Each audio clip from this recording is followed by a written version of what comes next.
नमस्कार dear students, आप सभी का बहुत बहुत स्वागत है पीटीज आईएएस एकेडमी के करंट अफेयर प्रोग्राम में। आज हम लेकर आ गए हैं हिंदू 29 जुलाई का, और आज के जो 4 संपादकीय लेख हम आपके साथ चर्चा करेंगे। सबसे पहले आईएमएफ की भारत और विश्व के जीडीपी को लेकर कुछ अनुमान। पश्चिम बंगाल की सरकार द्वारा पेगासस जासूसी घोटाले मामले में एक आयोग की नियुक्ति। सहकारिता क्षेत्र में सहकारिताओं को राज्यों के भरोसे छोड़ देना ही सबसे बेहतर।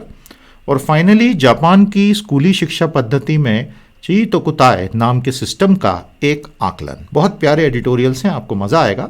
सभी सिंसियर एस्पायरेंट्स के लिए है, पढ़ते रहिए बढ़ते रहिए। ये आज का हिंदू है और ये 4 लेख मैं कवर करूंगा। तो साथियों, ये मेंस के पेपर का विश्लेषण होता है, देख लीजिए एक बार। इसके अलावा प्रीलिम्स अलग हो गया, इंटरव्यू का तो पूरा सिस्टम ही अलग है। ये हमारा पहला आज का एडिट है। प्रीलिम्स GS2 3 ऐसे में काम आएगा। टाइटल क्या है? Virulence and variance. विरुलेंस का मतलब है किसी वायरस से पैदा हुआ तीक्ष्ण प्रभाव, और वेरिएंस का मतलब है आपके द्वारा सेट किए हुए टारगेट से हट जाना, वेरिएंस हो जाना, यानी बदलाव हो जाना, अलग हो जाना। आईएमएफ का वर्ल्ड इकोनॉमी आउटलुक जो है वो बेसिक इकोनॉमिक आउटलुक जो वर्ल्ड इकोनॉमिक आउटलुक है वो बेसिकली ये बता रहा है विश्व आर्थिक परिदृश्य, वो आने वाले कुछ महीनों के एस्टिमेट्स और असेसमेंट्स हमें बता रहा है। तो ठीक है, पढ़ना शुरू करें। आईएमएफ का जो एक बड़ा फेमस पब्लिकेशन है वर्ल्ड इकोनॉमिक आउटलुक, क्योंकि वो बहुत टेक्निकल एनालिसिस हर कुछ हफ्तों में प्रस्तुत करता है विश्व की अर्थव्यवस्था पर। उसका लेटेस्ट इशू जुलाई में छपा है और वो बड़ा स्पष्ट बता रहा है, ऐसा एडिटर कहता है, कि किस प्रकार से अलग अलग देशों में जो रिकवरी होगी, यानी यहाँ से आर्थिक सुधार धीरे धीरे होना शुरू होगा, यानी जीडीपी की वृद्धि दर की बात कर रहे हैं, वो पैंडेमिक की वजह से बहुत गहरे स्तर पर प्रभावित हो रहा है। और उसमें भी सबसे बड़ी बात है कि टीकाकरण की, कोविड के वैक्सीनेशन की जो रीच और गति है, सारा खेल उस पर आके रुक गया है। आईएमएफ का WEO वर्ल्ड इकोनॉमिक आउटलुक ये बताता है कि दुनिया में अब 2 समूह बन गए हैं देशों के। हिंदी में सब कुछ हमने आपके लिए बना दिया है, हिंदी विश्लेषण भी है, अच्छे से पढ़िएगा, आपको बहुत बहुत फायदा होगा। अपने सभी हिंदी माध्यम छात्रों को भी साथ में हमारे चैनल के साथ जोड़ दीजिए दोस्तों। There are 2 blocks of nations now, जो बहुत तेजी से नॉर्मल होते जा रहे हैं, और दोज हु आर स्ट्रगलिंग, जहां अभी बहुत संघर्ष चल रहा है नॉर्मल होने का। अप्रैल में आईएमएफ ने विश्व के इस साल के 2021 के जीडीपी की ग्रोथ रेट 6% बताई थी, और अभी भी वो 6% ही बता रहा है। लेकिन एक बहुत बड़ा फर्क आ गया है। अब फर्क यह आ गया है कि जो विकसित विश्व है, पश्चिम अमीर देश, अब उनकी ग्रोथ रेट बहुत बढ़ गई है। पहले 5.1 थी, अब 5.6 हो गई है। बहुत बड़ी बात है, क्योंकि वो तो बहुत बड़ी इकोनॉमीज हैं। और जो उभरता हुआ विश्व है, विकासशील विश्व है, जिसमें भारत वगैरह आ गए, वो पहले 6.3% और 5.9% का फर्क आ गया है। तो पहले वो बोलते थे कि 6.3% से ग्रो होंगे, अब बता रहे हैं कि 5.9% से ही ग्रो होंगे। तो अमीर विश्व और तेज हो गया, और जो विकासशील है वो और स्लो हो गए। अमेरिका ने दरअसल वैक्सीन रोल आउट बहुत तेजी से किया, और उसकी इकोनॉमी 7% से ग्रो होगी, जो पहले के 6.4% से बहुत ज़्यादा है। हाँ, ये बात भी सही है कि बाइडेन सरकार ने राजकोषीय समर्थन पैकेज बहुत बड़ा लाया है। भारत का जीडीपी का ग्रोथ एक्सपेक्टेशन बहुत तेजी से कट किया है, 12.5% से कट करके केवल 9.5%, जो देखिए अच्छी खबर तो कहीं से कहीं नहीं है, क्योंकि इसके साथ करोड़ों लोगों की आजीविकाएं, इनकम सब जुड़ी हुई हैं। और ऐसा क्यों? तो आईएमएफ का वर्ल्ड इकोनॉमिक आउटलुक कहता है कि दूसरी वेव ने बहुत तकलीफ दी है भारत में, और कॉन्फिडेंस की रिकवरी बहुत धीमी गति से हो रही है। साथ ही साथ बड़े स्पष्ट तौर पे आईएमएफ ने बोल दिया है कि भारत और इंडोनेशिया दोनों में वैक्सीनेशन का कैंपेन बहुत स्लो चल रहा है, और G20 देशों में अभी ये फिलहाल सबसे स्लो हो गया है। और अगर यहाँ कोई दूसरा सुपर कंटेजियस वायरस का वेरिएंट निकल कर आ गया तो बहुत ज़्यादा दिक्कत हो सकती है। और इसलिए भारत के सामने अभी एक ही लक्ष्य होना चाहिए, जितना जल्दी हो फटाफट लोगों का वैक्सीनेशन करें। आपको बात समझ में आ गई? आज भारत की महज 7% आबादी फुल्ली वैक्सीनेटेड है। ग्लोबल एवरेज है 14%, ब्राज़ील, यूएस और यूके का है 18, 50 और 55%, और भारत का है 7%। वो अलग बात है कि हम ये बोल सकते हैं कि हमने इतने करोड़ टीके लगा दिए ये, लेकिन आबादी में तो 7% लोग ही फुल्ली वैक्सीनेटेड है ना, तो वो फर्क तो दिखेगा ही फिर जीडीपी में, वो दिख रहा है। हम आपस में कितने भी आर्ग्यूमेंट्स करके एक दूसरे को कन्विंस करें। तो इस प्रकार से चीज़ें भारत के लिए जनवरी 2021, फरवरी 2021 के बाद से नाटकीय ढंग से बदल गई हैं। केंद्र सरकार किसी भी तरह का फिस्कल स्टिमुलस देगी ही नहीं, ये बात अब बिल्कुल साफ हो चुका है। तो फिर क्या रास्ता बचा? जल्दी जल्दी वैक्सीनेशन करवाइए।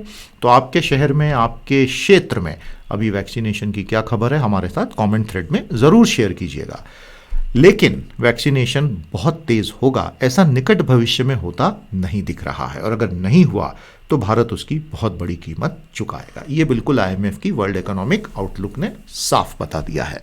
The IMF latest world economic outlook has painted a grim picture. Grim का मतलब होता है एक बड़ी गंभीर और काफ़ी grey picture of the economic recovery in a group of countries that is unable to get its vaccination pace right. The prognosis for India isn't too bright. तो ये है कहानी भैया आईएमएफ, डब्ल्यूईओ और भारत के वैक्सीनेशन और इकोनॉमिक रिकवरी की। समझ में आ गया? हमारा बहुत शानदार कोर्स 23 अगस्त से शुरू हो जाएगा। तुरंत आज के आज एनरोल कर लें। एनरोल करते ही आपको इसके 2 बहुत बड़े कंपोनेंट्स का फुल एक्सेस हम दे देंगे, तो आपको बहुत बहुत इसमें लाभ होगा। 360 डिग्री कवरेज हम इस कोर्स में यूपीएससी के सिलेबस का करने वाले हैं, तो आपको ये कोर्स बिल्कुल मिस नहीं करना चाहिए। पूरे कॉन्फिडेंस के साथ आज के आज एनरोल करें। I wish you all the best. Team से संपर्क करें, जानकारी लें। पश्चिम बंगाल ने पेगासस जासूसी घोटाले मामले पर अपना खुद का राज्य स्तरीय आयोग नियुक्त कर दिया। काफी बड़ा डिसीजन है, तो क्या यह डिसीजन सही है? आइए देखते हैं। प्रीलिम्स, जीएस2, 3 और एसए। 3 इसलिए क्योंकि इंटरनल सिक्योरिटी भी तो है ही ना। West Bengal's commission to probe Pegasus. Paschim Bangal की सरकार ने एक न्यायिक जांच आयोग की स्थापना कर दी है, और इस न्यायिक जांच आयोग में उन लोगों को पूरी तरह से अभी दायरे में लिया जाएगा जहां इंडियन टारगेट्स के ऊपर इस बहुत ही एडवांस यानी प्रगत स्पाईवेयर बेस्ड सर्वेलेंस किया गया, जिसका घोटाला का खुलासा हाल ही में इंटरनेशनल मीडिया के एक पूरे कंसोर्शियम ने किया था। पश्चिम बंगाल की ये जो डिसीजन है वो केंद्र सरकार की डिदरिंग और अवॉइडिंग डिबेट को सीधे सीधे चुनौती है। डिदरिंग का मतलब होता है कि सरकार आगे पीछे कर रही है, कुछ मन नहीं बना पा रही, और अवॉइडिंग एनी डिबेट यानी जब उनसे बोला जा रहा है पार्लियामेंट में कि पेगासस पे चर्चा करें, तो नहीं, चर्चा तो हम नहीं करेंगे। ये पूछा जा रहा है कि क्या आपने पेगासस खरीदा या आपने पेगासस नहीं खरीदा, कृपया इतना ही बता दीजिए। सरकार उस पर भी जवाब ही नहीं दे रही है। जो इंफॉर्मेशन टेक्नोलॉजी पे पार्लियामेंट्री कमेटी है उसमें मीटिंग्स ही नहीं कंडक्ट होने दे रही, क्योंकि उसमें पहला मुद्दा ही पेगासस का आएगा। इसको कहते हैं डिदरिंग एंड अवॉइडिंग डिबेट। आपको समझ में आया? मैं आपको इसका जो परिदृश्य है, जो बैकग्राउंड है, पृष्ठभूमि है, वो बताने की कोशिश कर रहा था। पश्चिम बंगाल के मुख्यमंत्री का ये जो निर्णय है, कई लोग बोलेंगे कि ये राजनीतिक निर्णय है, क्योंकि उन्होंने पहले भी केंद्र सरकार से सीधे सीधे पंगे लिए थे दीदी ने।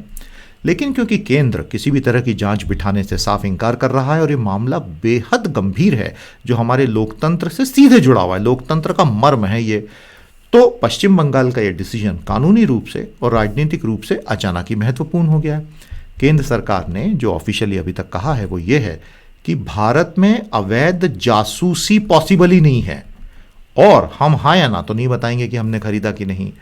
ममता बनर्जी मैडम ने democracy, public order, judicial independence और लेजिस्लेटर्स ऑटोनॉमी को मुद्दा बनाया है। उनका कहना है कि ये जो खुलासा हुआ है कि सुप्रीम कोर्ट का जज एक जो मामले में फंस गए थे सेक्सुअल हैरेसमेंट के, तो वो लेडी के भी पूरे परिवार के सब फ़ोन टैप हुए या हैक हुए, तो ये तो बहुत खतरनाक है। और अगर एमएलएस के सारे फ़ोन हैक हो रहे हैं तो ये तो उससे भी ज़्यादा खतरनाक है, वगैरह वगैरह वगैरह। कमीशन ऑफ इंक्वायरी एक्ट कानून के तहत जांच का ऑर्डर दिया गया है, और क्योंकि खुद ममता बनर्जी उनके आसपास के निकट लोगों के ऊपर भी जांच बैठी थी, मतलब हैकिंग हुई थी, तो इसलिए स्टेट गवर्नमेंट कानूनी रूप से तो सही पाई जाएगी। इसमें 2 सदस्यीय आयोग बना है और इसमें काफ़ी बड़े नाम शामिल हुए हैं। जस्टिस मदन लोकुर रिटायर्ड हैं सुप्रीम कोर्ट से, और Justice Jyotirmay Bhattacharya retired Chief Justice Calcutta High Court के। लेकिन उनका काम आसान नहीं होगा। देखिए, जिन लोगों के नाम आए हैं कि इनके फ़ोनों की जासूसी हुई, हो सकता है वो एग्री करें फोरेंसिक एग्जामिनेशन के लिए अपने फ़ोन की, हो सकता है वो मना कर दें फोरेंसिक, ये अभी आज कोई कह नहीं सकता है। और जो केंद्र सरकार की अलग अलग एजेंसीज इन्वॉल्व हैं, हो सकता है वो कोऑपरेट करें, हो सकता है वो कोऑपरेट ना करें। अगर खुफिया विभाग जो है इंटेलिजेंस ब्यूरो, वो मान लीजिए कि शायद कोऑपरेट कर भी जाए, अगर वो कोऑपरेट करता भी है तो भी वो हो सकता है डॉक्यूमेंट देने से मना कर दे राष्ट्रीय सुरक्षा का हवाला देते हुए, दोनों जजेस की इस कमीशन को। क्योंकि पार्लियामेंट में आज कानूनी रूप से इंटेलिजेंस एजेंसीज पे कोई ओवरसाइट ही नहीं है, इसलिए पार्लियामेंट की तरफ से कोई दबाव डाला नहीं जा सकता और ये लोग स्टेट गवर्नमेंट के साथ कोऑपरेट करने से दो टूक इनकार भी कर सकते हैं। लेकिन इससे पहले भारत के इतिहास में जैन आयोग, वर्मा आयोग वगैरह में जुडिशियल पैनल्स वगैरह जब बने थे तो फाइलें तब तो उपलब्ध कराई गई थी और बड़ी बड़ी रिपोर्टें भी आई थी। अब समय आ गया है, ऑथर कहते हैं कि केंद्र सरकार को ही आगे बढ़ के एक लंबी चौड़ी जुडिशियल इंक्वायरी बिठा देनी चाहिए, क्योंकि केंद्र सरकार को किस चीज़ का डर है, उन्होंने करवाई तो है नहीं जासूसी, तो भाई जिस किसी भी विदेशी ताकत ने करवाई है उसको एक्सपोज तो करें ताकि देश की सुरक्षा सच्चे अर्थों में हो सके। आ गया समझ में दोस्तों? तो आपने क्या समझा, एक या दो लाइनों में हमें भी कमेंट थ्रेड में ज़रूर बताएं। सेशन को लाइक ज़रूर कीजिएगा और चैनल को सब्सक्राइब ज़रूर करें, अपने सारे साथियों को भी जोड़ें। The state of West Bengal ordering an independent investigation into the Pegasus scandal and appointing a commission of retired judges will be a good way to strike a blow for fundamental rights and freedom. हो सकता है देखा देखी कुछ दूसरे राज्य भी इस तरह की जांच बिठा दें, संभव है। तीसरा एनालिसिस बहुत अच्छा है, हालांकि इस मुद्दे पे हम 3 बार अभी तक बात कर चुके हैं, लेकिन अभी तक ये सबसे टेक्निकल है इसलिए मैंने ले लिया। GS 2, 3 ऐसे और प्रीलिम्स के लिए 3 इसलिए क्योंकि इकोनॉमी और रिसोर्सेस वगैरह की बात हो रही है। तो यहाँ हम बात करेंगे detailed analysis of supreme court order on cooperatives in India. ठीक है भैया, आपको हमारी पढ़ाने की स्टाइल अच्छी लगती है, चीज़ें सरल लग रही हैं, हिंदी से फ़ायदा हो रहा है, एक बार कॉमेंट थ्रेड में ज़रूर बता देना कि हाँ सर मस्ती आ रही है सर, सीखने में मज़ा आ रहा है, तो ज्ञान से प्यार होता जा रहा है सर, तो भैया हमको भी जोश आ जाएगा थोड़ा सा। हाँ यार, भारत में संविधान जो है बहुत ही कम बार ऐसा संशोधित होता है और जब होता है तो उसके पीछे बहुत मेहनत होती है, तैयारी होती है। 71 वर्षों में हमने अभी तक 104 बार किया है, तो ये कोई बहुत बड़ा नंबर तो है नहीं, क्योंकि भारत इतना बड़ा विशाल देश और उसमें इतनी सारी जटिलताएं और उसके बाद भी 71 सालों में सिर्फ 104 बार। और 104 बार ये जो संशोधन हुआ, किसी संशोधन को भारत का सुप्रीम कोर्ट निरसित कर दे, स्ट्राइक डाउन कर दे, ये तो और भी दुर्लभ बात है और वो आज तक 8 ही बार हुआ है। तो ये नंबर आप थोड़े से याद रख लेना भैया। आज तक 104 संशोधन हुए, आखिरी संशोधन क्या था बता दो, और कुल 8 बार ही निरसन हुआ है किसी संशोधन या संशोधन के हिस्से का। 8वां जुलाई में हुआ जब 97th अमेंडमेंट का एक छोटा हिस्सा सुप्रीम कोर्ट ने स्ट्राइक डाउन कर दिया और मामले का नाम था union of India versus Rajendra N Shah. ये जो 97वां जो ये अमेंडमेंट आया था वो बेसिकली उस कानूनी व्यवस्था को क्वालिटेटिवली बहुत चेंज कर गया था। ये यूपी की सरकार लेकर आई थी, जिससे अनेक राज्यों के सहकारिता संगठनों को किस प्रकार चलाया जाएगा इसके दिशा निर्देश राज्यों को जारी हो गए थे और ये फरवरी 2012 में संसद से पारित हुआ था। उस अमेंडमेंट ने, 97th अमेंडमेंट ने कोऑपरेटिव सोसाइटीज को प्रोटेक्टेड फॉर्म्स ऑफ एसोसिएशन में अंडर आर्टिकल 19(1)(c) ऐड कर दिया था। तो ये अब मूलभूत अधिकार बन गया था, संरक्षित रूप में सहकारी समितियों को जोड़ दिया था। उसके अलावा इसने पार्ट 9B संविधान में पूरा नया हिस्सा जोड़ा था, जिसमें कोऑपरेटिव सोसाइटीज को लेके बहुत बारीक तरीके से टर्म्स एंड कंडीशंस दी गई थी। देखिए दोस्तों, भारत के संविधान संशोधन को जो हम अनुच्छेद 368 कहते हैं, उसमें आप जानते ही हैं कि बेसिकली आपको majority of total strength of both houses लगती है और जो उस वक्त उपस्थित होते हैं और मतदान कर रहे होते हैं उनकी 2/3 बहुमत की ज़रूरत होती है। और कुछ हिस्से ऐसे होते हैं जिनको अगर संशोधित किया तो भारत के 50% से ज़्यादा राज्यों की विधानसभाओं से भी अनुमोदन लेके आना पड़ता है। समझ में आ गया? ये GST के समय करवाया था ना अरुण जेटली जी ने, तो वो हुआ था। तो जब GST आया था तो जुलाई 2017 तक भारत के सारे राज्यों ने अपने अपने कानून बना के खुद के अधिकारों को सरेंडर करके GST ले लिया था। सबसे आखिरी स्टेट कौन था जिसने अपना GST का जो लॉ लाना पड़ता है वो स्टेट असेंबली ने लाया था? बताइए कमेंट थ्रेड में, सबसे आखिरी में किसने किया था? तो ये 50% स्टेट्स का रेटिफिकेशन यूपीए सरकार ने नहीं करवाया और Rajendra N Shah versus union of India में इसी चीज को चुनौती दी गई। ऑथर कहते हैं कि आइए इतिहास में चलते हैं, भारत सरकार अधिनियम 1919 की बात करते हैं। अंग्रेजों ने भी कोऑपरेटिव्स को पूरी तरह से प्रोविंशियल लिस्ट में डाल दिया था, सेंट्रल लिस्ट में नहीं। आज इन लिस्टों के नाम हो गए स्टेट लिस्ट और यूनियन लिस्ट। बाद में आज़ादी के बाद एंट्री 32 राज्य सूची में, जो 7वीं अनुसूची में आता है, वो कोऑपरेटिव को स्टेट के डोमेन में छोड़ देता है। केंद्र सरकार ने धीरे धीरे समय के साथ दशक बीतते गए तो कोऑपरेटिव में टांग अड़ानी शुरू की। सबसे पहले कोऑपरेटिव बैंकों को आरबीआई के परव्यू में लेकर आए। उसके बाद एक पूरा मंत्रालय जुलाई 2021 में सहकारिता मंत्रालय ही बना डाला केंद्र ने। 97th अमेंडमेंट ये बोलता है कि ज़्यादा से ज़्यादा स्वतंत्रता और ट्रांसपेरेंसी कोऑपरेटिव्स की वर्किंग में होनी चाहिए, और बहुत सारे नए रेगुलेशन ऐड किए क्योंकि बहुत आरोप लग रहे थे कि कोऑपरेटिव्स में घोटाले हो रहे हैं, पॉलिटिकल वन अपमैनशिप चल रही है। गुजरात हाई कोर्ट ने 2013 में उसी अमेंडमेंट को 2 ग्राउंड्स पे स्ट्राइक डाउन कर दिया था। आर्टिकल 368(2) के जो प्रोविजंस थे, स्टेट से रेटिफिकेशन नहीं करवाया और बेसिक स्ट्रक्चर के विरोध में चला जाता। 1980s 90s में भारत में मूलभूत ढांचा सिद्धांत एक पूरा संविधान का आया था, तो उसमें फेडरलिज्म एक बहुत बड़ा सिद्धांत माना जाता है, तो इसने बेसिक स्ट्रक्चर को ही हनन किया, तो गुजरात हाई कोर्ट ने उसको स्ट्राइक डाउन किया। तो इसलिए केंद्र सरकार सुप्रीम कोर्ट में चली गई कि हमने कोई डिस्ट्रीब्यूशन ऑफ पावर में तो चेंज नहीं किया। इसके कुछ हिस्से हमने पहले भी पढ़े हैं, लेकिन ये अच्छा रिवीजन हो रहा है इसलिए मैंने आज लिया है। लेकिन सबसे पहला जो challenge Rajendra N Shah versus union of India में दिया गया था वो ये था कि जो भी हो, इस अमेंडमेंट ने राज्यों की विधानसभाओं की शक्तियों को बदला, क्योंकि गाइडलाइन दी कि कानून बनेंगे तो ऐसे ही, तो उनका विवेकाधिकार खत्म किया, स्वतंत्रता खत्म की। सुप्रीम कोर्ट ने अभी 2021 में बोला कि याद करो 73rd और 74th अमेंडमेंट जो पीवी नरसिम्हा राव की सरकारों ने उस वक्त करवाए थे, और राज्यों की विधानसभाओं से उनका अनुमोदन करवाया था, स्पेशल प्रोसीजर। तो भाई 97 के लिए भी तो करना चाहिए था ना। तो ये प्रोसीजरल कमी से हम इसको स्ट्राइक डाउन करते हैं, लेकिन उसमें भी सिंगल स्टेट के मामले में इसको स्ट्राइक डाउन किया है। मल्टी स्टेट कोऑपरेटिव में 97th अमेंडमेंट जो है वो लागू रहेगा। 3 जजेस की बेंच में एक जज ने ये बोला था कि नहीं ऐसा नहीं, पूरा अमेंडमेंट ही गलत है, इसको स्ट्राइक डाउन करो, लेकिन 3 जजेस की बेंच ने उस बात को मानने से इनकार कर दिया था। केंद्र सरकार जो है अब ये पूरा अमेंडमेंट या तो वापस ले आए, और क्योंकि आज की तारीख में 28 में से 18 राज्य एक ही पार्टी के कंट्रोल में हैं, तो अनुमोदन लेने में तो उसको ज़्यादा समय लगेगा नहीं। लेकिन क्या उसको ये सब करना चाहिए? क्या कोऑपरेटिव्स को राज्यों के ही दायरे में हमेशा के लिए छोड़ नहीं दिया जाना चाहिए? जबरदस्ती समरूपता बनाने का प्रयास क्या वाकई मददगार होगा, और पॉलिटिकल कंट्रोल लाके कहीं हम कोऑपरेटिव्स पर और ज़्यादा हानि तो नहीं पहुंचा देंगे? तो फाइनली ऑथर कहते हैं कोऑपरेटिव्स को अकेला छोड़ दो, भले ही आपने मंत्रालय बना दिया, अच्छी बात है, लेकिन दखल अंदाजी मत कीजिए। ये है पूरी कहानी। बहुत बड़ा हो गया ये मुद्दा, अब तो एग्जाम में तो आएगा ही आएगा। Supreme court's order on cooperatives is an indication the state should be left to manage this sector as that is what the original provision intended. Learning from Japan schooling method, दिल खुश हो जाएगा आपका। जापान के school से हम क्या सीख सकते हैं, 2 ऑथर्स हमें बताएंगे। प्रीलिम्स में GS2 में GS4 एथिक्स, इंटेग्रिटी, एप्टीट्यूड वगैरह वैल्यूज में आपको बहुत काम आएगा, और ऐसे में तो आएगा ही। दोनों ऑथर कहती हैं कि शिक्षा में किया हुआ निवेश 2 तरीके से रिटर्न्स देता है। निजी स्तर पे व्यक्तियों को रिटर्न मिलता है, सामाजिक स्तर पर पूरे समाज और संगठन को रिटर्न मिलता है।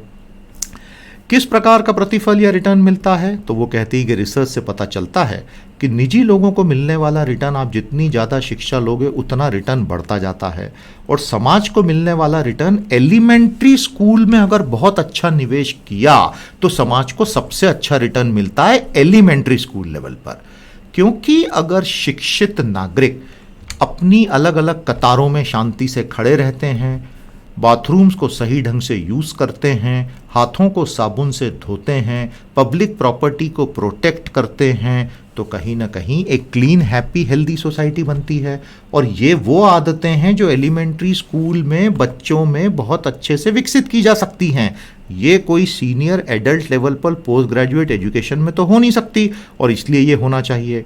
कोविड पैंडमिक ने पूरी दुनिया को, भारत को, सारी दुनिया को जीरो से ये सोचने का मौका दिया है कि हमारी स्कूली शिक्षा का प्रारूप दरअसल होना क्या चाहिए, हमें कौन सी ह्यूमन कैपेबिलिटीज़ चाहिए। मैथ्स, साइंस, लैंग्वेज तो बहुत आवश्यक है, लेकिन अपनी प्रकृति से और अपनी कम्युनिटी से कनेक्ट होने की एबिलिटी, अपने घरों के छोटे छोटे सैकड़ों कामों को करने की क्षमता, क्या ये ज़रूरी नहीं होनी चाहिए? लॉकडाउन में अचानक से सबको घरों के जब काम करने पड़े तो सबको पता चला कि घरों में मम्मियाँ जो हैं कितनी भयंकर मेहनत करती हैं और कोई उनको अप्रिशिएट भी नहीं करता, ये सबको समझ में आने लगा। और ये सब एलिमेंट्री स्कूल से ही होगा। जापान इसके लिए रोल मॉडल है। Why exactly is Japan a role model? क्योंकि वो अपने सभी नागरिकों में जब वो बच्चे होते हैं वैल्यू इंस्टिल करना शुरू करता है, और अलग अलग तबाहियां जब आती हैं उस वक्त जापान के लोग मदद लेने के लिए क्यू में शांति से जो खड़े रहते हैं, वो इसका सबूत है। पीसा प्रोग्राम में, program for international student assessment में, जहां बच्चों को कोर एकेडमिक पे जज किया जाता है, जापान हमेशा टॉप 3 में आता है।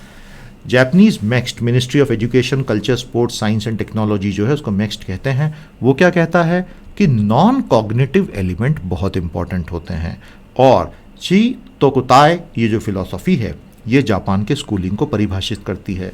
शी यानी कि नो, तो आपकी एकेडमिक एबिलिटी बहुत अच्छी होनी चाहिए।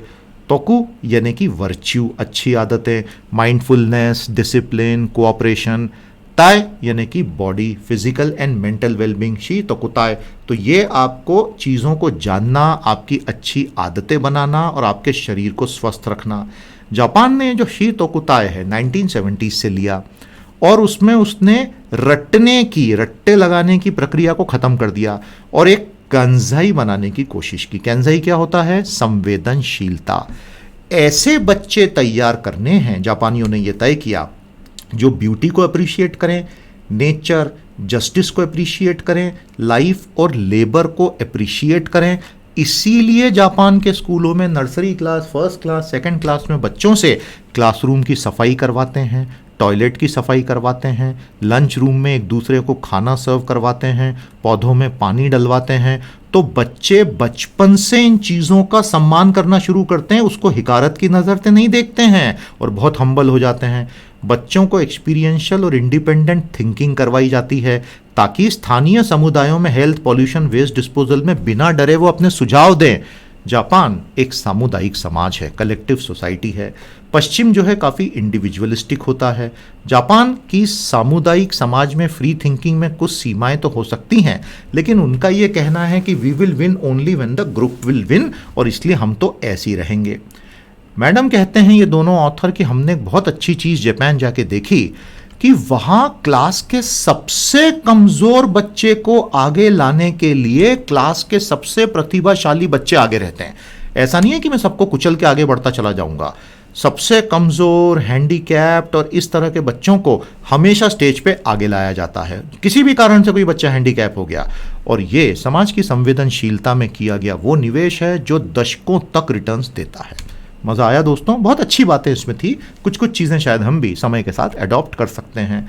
अ schooling system that teaches young mind to respect manual labour, support the weak and powerless and working teams happily is surely a winning formula.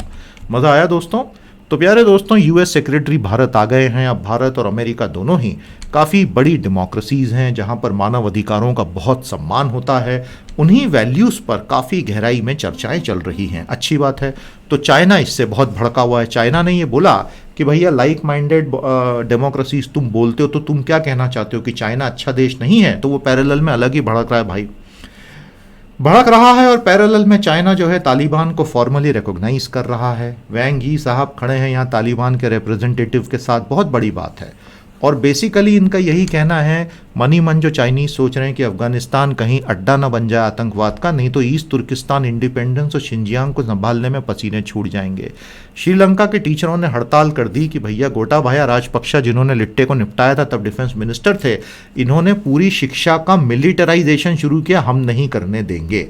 बैंकों के डिपॉजिट्स 90 से 95% तक के सेव कर दिए गए। टाइम बाउंड आपको डूबा हुआ पैसा जल्दी दिलाया जाएगा। ममता बनर्जी पूरे भारत में एक पैन इंडिया अपोजिशन अलायंस बनाने निकल पड़ी हैं। राकेश अस्थाना जी सीबीआई के चीफ तो बन नहीं पाए क्योंकि chief justice N V Ramana ने उसके ऊपर तकनीकी आपत्ति उठा दी थी, लेकिन वो दिल्ली के पुलिस कमिश्नर तो बन ही गए। और फर्स्ट वेव से किस प्रकार नौकरियों पर असर आया, ये इसका इन्फोग्राफिक।